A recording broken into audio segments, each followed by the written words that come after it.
Doctor प्रसाद का जन्म 3 दिसंबर 1884 को बिहार के एक छोटे से गांव जीरादेई में हुआ था। इनके पिता का नाम महादेव सहाय था व माता का नाम कमलेश्वरी देवी था। इनके पिता संस्कृत व फारसी भाषा के बहुत बड़े ज्ञानी थे, जबकि माता धार्मिक महिला थी। वे राजेंद्र प्रसाद को रामायण की कहानियां भी सुनाया करती थी। डॉक्टर प्रसाद का बाल विवाह 12 साल की उम्र में हो गया था। उनकी पत्नी का नाम राजवंशी देवी था। 5 साल की उम्र में ही प्रसाद के माता पिता उनको एक मौलवी के यहाँ भेजने लगे थे, ताकि वे फारसी, उर्दू, हिंदी का ज्ञान प्राप्त कर सकें। डॉक्टर राजेंद्र प्रसाद की प्रारंभिक शिक्षा उन्हीं के गांव जीरादेई में हुई। पढ़ाई की तरफ इनका रुझान बचपन से ही था। अपने भाई महेंद्र प्रताप के साथ वे पटना के टी के घोष एकेडमी में जाने लगे। इसके बाद यूनिवर्सिटी ऑफ कोलकाता में प्रवेश के लिए परीक्षा दी, जिसमें वे बहुत अच्छे नंबर से पास हुए, जिसके बाद उन्हें हर महीने 30 रुपए की स्कॉलरशिप मिलने लगी। उनके गांव से पहली बार किसी युवक ने कलकत्ता विश्वविद्यालय में प्रवेश पाने में सफलता प्राप्त की थी, जो निश्चित ही राजेंद्र प्रसाद और उनके परिवार के लिए गर्व की बात थी। 1902 में प्रसाद जी ने प्रेसिडेंसी कॉलेज में दाखिला लिया, जहां से इन्होंने स्नातक किया।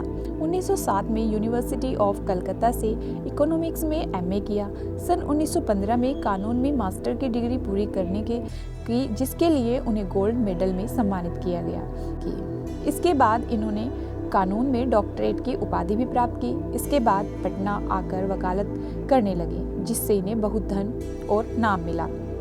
सादगी, सेवा, त्याग, देशभक्ति और स्वतंत्रता आंदोलन में अपने आप को पूरी तरह से होम कर दिया था। डॉक्टर राजेंद्र बाबू अत्यंत सरल और गंभीर प्रकृति के व्यक्ति थे। वे सभी वर्ग के लोगों से सामान्य व्यवहार रखते थे।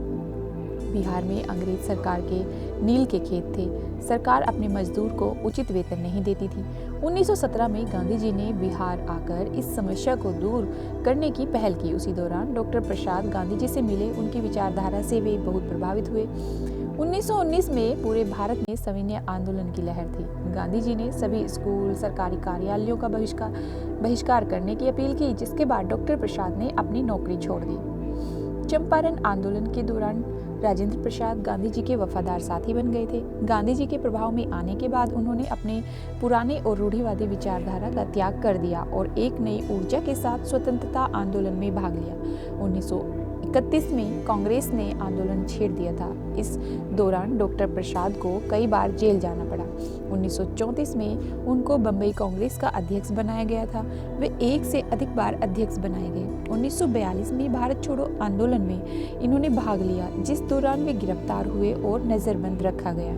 भले ही 15 अगस्त 1947 को भारत को स्वतंत्रता प्राप्त हुई, लेकिन संविधान सभा का गठन उससे कुछ समय पहले ही कर लिया गया था। संविधान निर्माण में भीमराव अंबेडकर व डॉक्टर राजेंद्र प्रसाद ने मुख्य भूमिका निभाई थी। भारतीय संविधान समिति के अध्यक्ष डॉक्टर प्रसाद चुने गए। संविधान पर हस्ताक्षर करके डॉक्टर प्रसाद ने ही इसे मान्यता दी। 26 जनवरी 1950 को भारत को डॉक्टर राजेंद्र प्रसाद के रूप में प्रथम राष्ट्रपति मिल गया। 1957 में फिर राष्ट्रपति चुनाव हुए, जिसमें दोबारा राजेंद्र प्रसाद जी को राष्ट्रपति बनाया गया।